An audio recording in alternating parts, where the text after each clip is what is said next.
ជំរាបសួរពុកម៉ែបងប្អូនទាំងអស់គ្នានឹងហើយវិលមកជួបខ្ញុំបាទ Mr. Khonsa ជាថ្មីម្ដងទៀតហើយបងប្អូនទាំងអស់គ្នានឹងហើយថ្ងៃនេះគឺខ្ញុំពុំថតតាំងភ្លៀងតែម្ដងបងប្អូនគ្នាពុំតែរលឹមសេចត្រេកបងប្អូនមើលទឹកក៏ដឹងដែរហ្នឹងហើយថ្ងៃនេះដែរខ្ញុំមកចែករំលែកខ្លះតាក់ទងនឹងការកែប្រែទឹកសម្រាប់យើងចិញ្ចឹមត្រីបងប្អូនគ្នាហើយទឹកនេះដែរគឺខ្ញុំសម្រាប់ចិញ្ចឹមត្រីដែកបងប្អូនគ្នាហើយតាក់ទងការកែប្រែទឹកមិនថាទឹកម្ដងទឹកស្រះទឹកអីទេបងប្អូនគ្នាយើងកែប្រែផ្សេងគ្នាអញ្ចឹងណាហើយតាក់ទងនឹងទឹកសម្រាប់ខ្ញុំចិញ្ចឹមត្រីនេះដែរគឺទឹកម្ដងបងប្អូនគ្នាទឹកម្ដងស្នប់ហ្នឹងហើយអញ្ចឹងតាក់ទងនឹងទឹកម្ដងស្នប់នៅពេលដែលបងប្អូនបូមមកសម្រាប់ចិញ្ចឹមត្រីណាបើសិនជាបងប្អូនមានអាងសគួរបងប្អូនអាចបូមទឹកនឹងទុកក្នុងអាងនឹងអាចចោពីបាន3 4ថ្ងៃទៅមួយសប្តាហ៍វាកាន់តែល្អឬក៏បាន2 3សប្តាហ៍កាន់តែល្អទៀតបងប្អូនគ្នាសម្រាប់យើងទុកទឹកនឹងឲ្យអស់អាជាតិប្រភេទជាតិរ៉ែជាតិអីចឹងបងប្អូនគ្នាហ្នឹងហើយហើយតាក់ទងនឹងបើសិនជាបងប្អូនអត់មានអាងអីសម្រាប់ស្តុបទឹកនឹងចូលទេបងប្អូនអាចបូមមកដល់ដាក់អាងសម្រាប់ចិញ្ចឹមត្រីចឹងបងប្អូនអាចប្រភេទជាស្រួយបងប្អូនដាក់ប្រភេទនេះចោប្រភេទនេះបងប្អូនគ្នាប្រភេទឆេតប្រភេទអីចឹងដើម្បីឲ្យវាកាត់ជាតិរ៉ែជាតិអីចេញចឹងណាតែមកទៀតបងប្អូនអាចធ្វើការដាក់អំបិលចឹងដាក់អំបិលបងប្អូនបើសិនទឹកដូចអាងរបស់ខ្ញុំនេះចឹងគឺខ្ញុំនេះអាង1ម៉ែត្រកន្លះ4ជ្រុង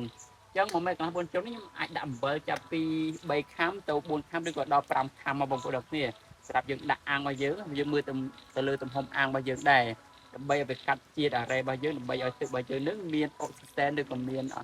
pH ល្អអញ្ចឹងបងប្អូនគ្នាហ្នឹងហើយជាទូទៅទឹករបស់ខ្ញុំនេះបងប្អូនគ្នានៅពេលដែលខ្ញុំបូមភ្លាមយកបញ្ចាំត្រីភ្លាមតែខ្ញុំបូមដាក់ភ្លាមគឺខ្ញុំត្រូវការរោយអំបិលភ្លាមបងប្អូនគ្នារោយអំបិលឲ្យបងប្អូនអាចវីទឹកវាអសប់ចែរោយអំបិលឬអីចឹងរីវីទឹកវាអសប់ចឹងទៅដើម្បីឲ្យជាតិអំបិលហ្នឹងកាត់ជាមួយអាស៊ីតតែនឹងហើយយើងអាចដាក់ត្រីដាក់អីប្រឡែងបានហើយបងប្អូនត្រូវការដាំដាក់ចោដាក់ប្រភេទកឆេតដាក់ចោផ្សេងដើម្បីឲ្យទឹកហ្នឹងមានកាន់តែអយមានអុយសែនកាន់តែល្អថែមទៀតបងប្អូនគ្នាហ្នឹងហើយហ្នឹងហើយសម្រាប់បងប្អូនដែលប្រើប្រភេទថ្នាំអីផ្សេងអូខេបងប្អូនប្រើបានប្រភេទថ្នាំដែលគេផ្សំឬអីចឹងតែខ្ញុំប្រើបែបធម្មជាតិទាំងអស់បងប្អូនគ្នាអត់មានប្រើថ្នាំផ្សំថ្នាំគីមីអីលាផ្សេងដើម្បីកែប្រែទឹកនឹងទេគឺខ្ញុំប្រើធម្មជាតិទាំងអស់ដើម្បីយើងចាំដោយសារតែយើងនេះបងប្អូនគ្នាយើងធ្វើតាមទឹកលុយរបស់យើងបើយើងមានលុយច្រើនយើងអាចទិញថ្នាំទិញអីយកមកកែប្រែទឹកប៉ុន្តែបើសិនជាយើងអត់មានលុយទេបងប្អូនអាចធ្វើដូចខ្ញុំចេះទៅហើយមួយវិញទៀតបងប្អូនអាចដាក់ជាតកូនអីចឹងណាបងប្អូននឹងដាក់តកូនអីចឹងទៅដើម្បីឲ្យទឹករបស់យើងអស់ហើយទឹកនេះខ្ញុំនេះបងប្អូនឃើញអត់ខ្ញុំដាក់បានមួយសប្តាហ៍ណាឃើញស្អាតទេបងប្អូនចឹងធ្វើជា2ថ្ងៃទៀតខ្ញុំទិញត្រីយកមកប្រឡែងហើយទៅនេះដោយសារទេវារាក់ដែរទេបងប្អូនចម្រោដល់ក្រុមវាជាចិត្តកន្លះម៉ែត្រណាចូលកន្លះម៉ែត្រហ្នឹងខ្ញុំយកមកដើម្បីដាក់ត្រីដែកនឹងហើយប៉ុណ្ណេះដែរខ្ញុំដាក់ត្រីដែក2រយៈចង់2 3គីឡូបងប្អូនចង់2 3គីឡូត្រីឯងតែ2 3គីឡូត្រីគិតជាកូនត្រីប្រហែលជាខ្ទង់3 400ទៅ500កូនត្រីដែរណាបងប្អូនគ្នាប៉ុណ្ណេះតែអាងវាធំដែរបងប្អូន1ម៉ែត្រកន្លះ4ជ្រុងកម្ពស់វាកន្លះម៉ែត្រ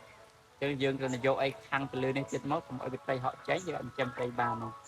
ហើយបងប្អូនមើលទឹកនេះខ្ញុំកែប្រែទឹកពីមុនអត់ទៅស្អាតទេឥឡូវកែប្រែទឹកឡើងស្អាតហើយបងប្អូនហ្នឹងហើយបងប្អូនអរគ្នាសម្រាប់វីដេអូនេះគឺមានតែប៉ុណ្្នឹងទេបងប្អូនអរគ្នាបើសិនបងប្អូនពេញចិត្តទេកុំភ្លេចជួយចុច subscribe អ្នកមើលផងអរគុណច្រើនបាយបាយជម្រាបលាបងប្អូន